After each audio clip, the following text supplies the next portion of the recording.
Hey, what's up guys, kembali lagi dengan aku Syaris Kamil. Okay, so macam kau baca kat thumbnail kan. Yup. Yeah, this is the pack.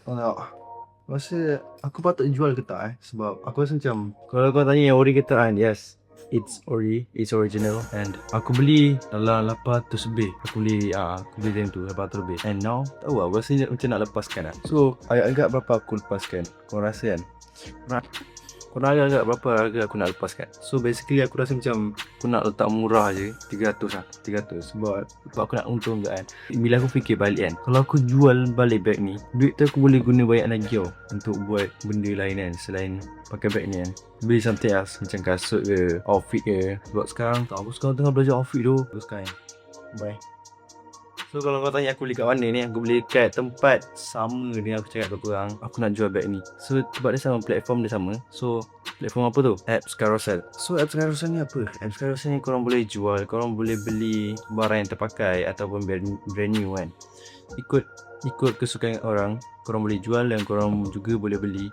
Tak ada syarat apa-apa, tak ada apa yang cakap, tak ada kena bayar tax ke apa. Sekarang ni payah tau. Aku nak buat TikTok shop. Nak buat TikTok shop pun kena bayar tax lah sekarang. Aku macam, what? Makin lama tak tahu lah. Aku nak jual je pun. Tu pun untung apa, 10 sen, 20 sen, RM1 paling-paling pun. Itu pun kena bayar tax juga. Aku tak faham lah kerajaan sekarang. Tak tahu lah. So bag ni, kita nak unboxing dulu. Sebelum aku jual, aku tunjuk dulu lah bag ni macam mana. Tu bahagian depan. And nak tahu ori ke tak ori kan, kita pegang dia punya texture dulu. Pegang texture dia, kau pegang, kau boleh nampak dia ori ke tak. Nampak tau. Dia ada poket depan ni, 1, 2. So yang ni aku letak pen parker aku.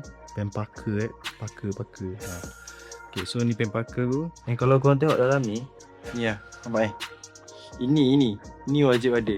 Nak tahu dia ori ke tak. Kalau tak ori, biasanya dia punya ni merekau. Lepas tu tak nampak dia punya apa ni, tulisan dia tak nampak. Ni apa ni? Yang tu. Clear lah aku guna kamera ni. Lepas tu dia kasi kita kat sini poket juga. Kadang-kadang kalau aku spend macam gambar-gambar ke ataupun something terlarang ke, tak ada kan. Aku biasanya simpan kat sini lah. Sebab macam safe sikit place dia.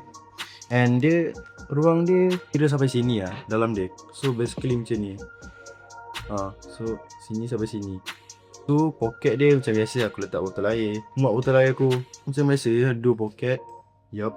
Kadang-kadang kat sini aku letak jam. So ada perfume Expura aku. Aku rasa kan perfume Expura ni serius wangi gila bagi aku. Lari topik tak. So apa pun, kalau dia nak beli kau cakap tau. Sebelum sol, baik tahu dulu. Sebab lepas tu depan ni, kau tengok Stacia dia lawan. Oh gila. Depan ni, sebab bag ni unisex tau. Maksudnya lelaki perempuan boleh pakai. So depan ni kau boleh letak keychain korang. Dia kasi ni tau. Kalau aku cabut dia macam ni. Dia macam ni lah basically. Macam tu. So korang boleh letak keychain korang. Yang ni bukan lah. Ini tak termasuk kalau aku jual. Itu tak termasuk. So bawah dia leather. Nampak? Sebab bag ni pun aku baru beli kat hari tu tau. Ni lah gambar ni. Teknik gambar ni aku jumpa Toby lah. Tak aku jumpa Toby pun aku pakai bag ni. Sebab aku kadang-kadang aku bawa keluar kan. Aku macam tak tahu nak letak barang aku kat mana. Aku bawa bag ni senang. So makin lama aku macam nak jual ke tak. Bila aku fikir balik, bila aku tengok gambar ni balik kan, macam tahu lah. Sekejap. Ni video rendersnya aku rasa aku dah start dah ni tau. So basically Friday 27 February. Dan aku beli. Sekarang ni tarikh sekarang Wednesday April. Jadi baru 2 bulan aku pakai bag ni. Macam tu lah. So aku nak jual 300.5 ke 400. Mas 300.5 ke 400. Komen kat bawah lah. So apa pun kalau nak korang komen kat bawah. Sebelum sol, cepat lah. Bye bye. Thank you for watching.